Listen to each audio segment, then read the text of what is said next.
Hello again, everybody. This is Mick from the Frazier History Museum, and today I am at beautiful Cave Hill Cemetery, which is probably my favorite place in the entire city of Louisville. Not only is it a gorgeous place, but it's a really awesome place to learn about the history of our town, Louisville, Kentucky. The cemetery was actually founded in 1848. The city acquired the land, which was originally the Johnston Farm. There was a farm on this property. The city acquired the land in order to bring in the railroad. It was originally believed that the railroad was going to come through this land. When it was decided to route the railroad elsewhere, the city was left with this land. It was a beautiful patch of land, and it was 296 acres. That's how much land Cave Hill inhabits today, which is a lot. It's a big, big, big space.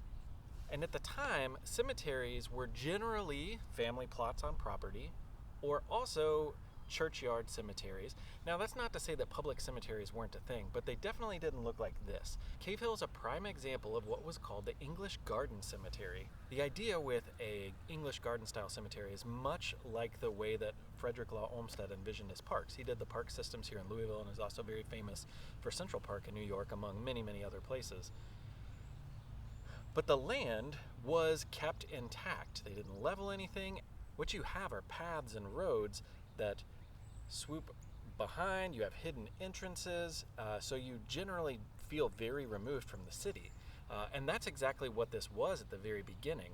In the 1850s and 1860s, the downtown city was very, very populated. It was also pretty dirty, probably smelled really badly, and there wasn't a park system to speak of here in the city.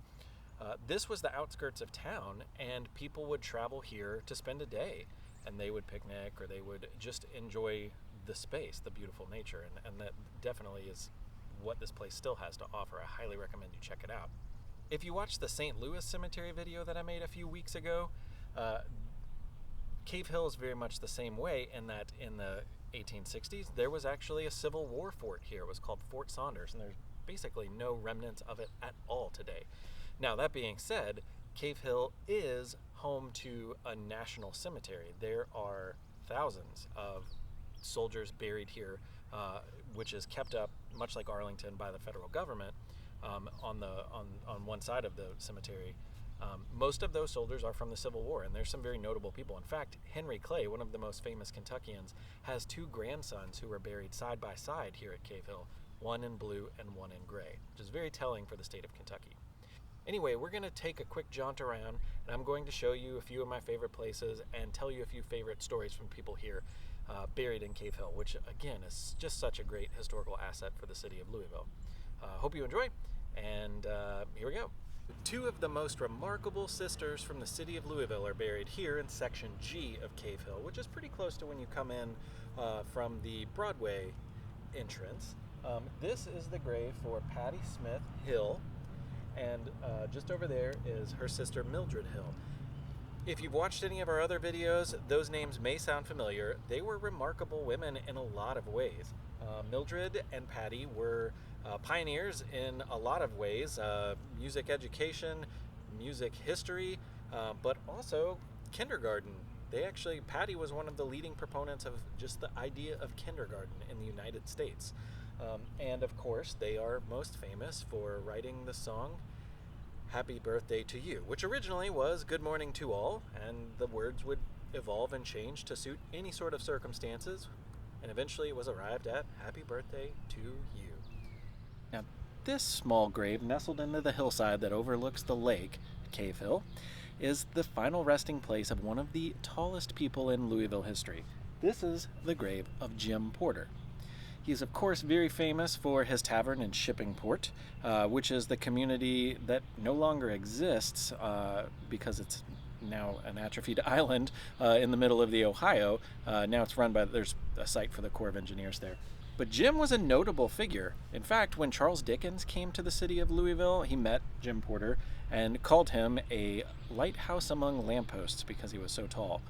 He did star in some touring productions and was actually recruited by P.T. Barnum to come join the American Museum, Barnum's place in New York City at the time, which Jim Porter rejected. We'll be featuring more about Jim Porter in our upcoming exhibit, Cool Kentucky, so stay tuned for that.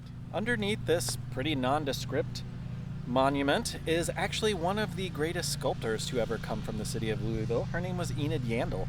You are probably familiar with her work because she created the Daniel Boone sculpture that is at the entrance to Cherokee Park. That was originally, a version of that was originally on display at the 1893 Chicago World's Fair.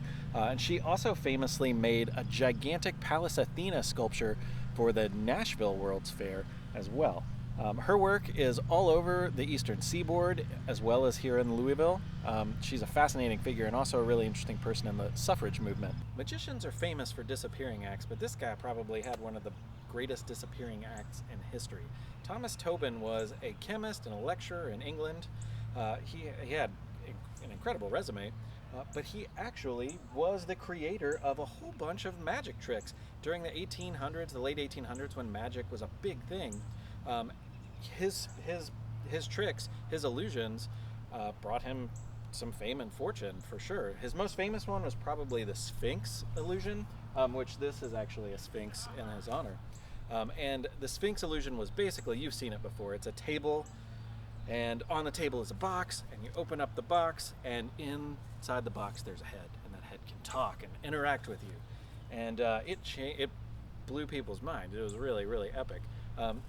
Through one way or another, he actually wound up in Kentucky and taught in Richmond, Kentucky for a while at the university level, and then retired and was here in Louisville. When he died, he didn't have, there wasn't enough money for a grave, so the board at Cave Hill at the time, this was in the late 1800s, decided that it would be an honor to have him, and so they let him have a plot. But his grave was largely forgotten about, and he just fell off the map. Someone was working on a book about a decade ago and found him here, and so this new monument was put up recently, just in the last 5 or 6 years. And actually, Kentucky's own famous magician, Lance Burton, had a lot to do with getting this here, which is really awesome. And maybe we'll have more about that in the Cool Kentucky exhibit as well.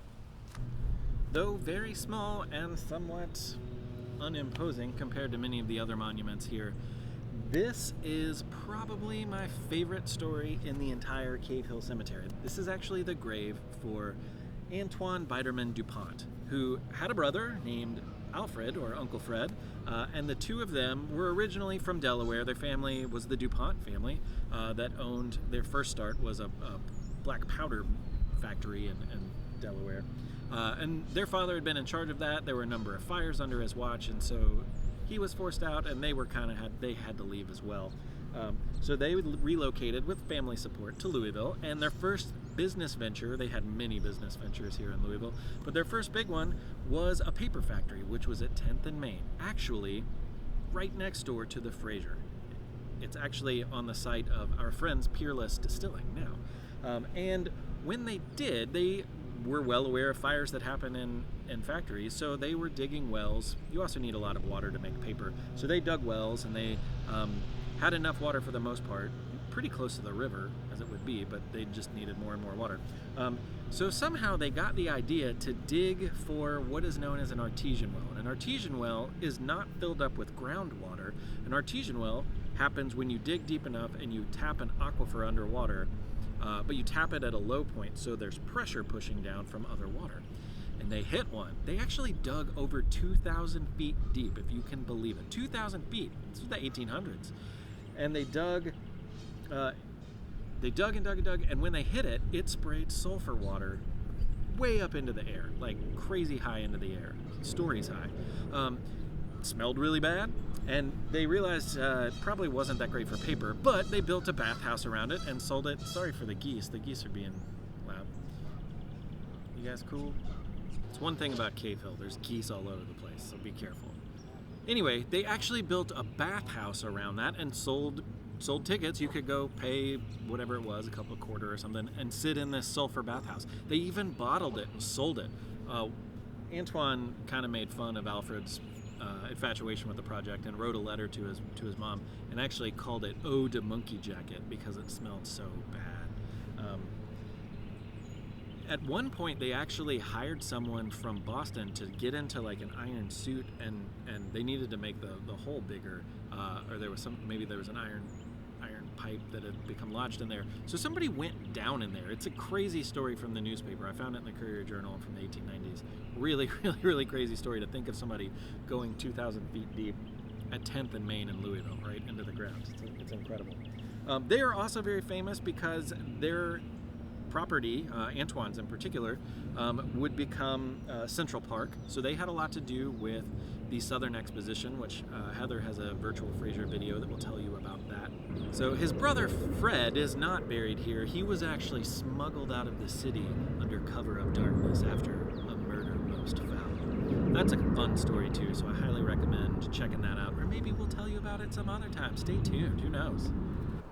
It wouldn't be fair to come to Cave Hill on a Frazier history mission and not stop by and share the final resting place of our founder. This is Owsley Brown Frazier's gravesite, and it says right here, the last entry on his thing, founder of the Frazier History Museum. So none of this would be possible without him, and everyone on this block is basically a pillar of Louisville philanthropy, so there's a lot to be grateful for as you drive around Cave Hill in many different ways, so just consider that.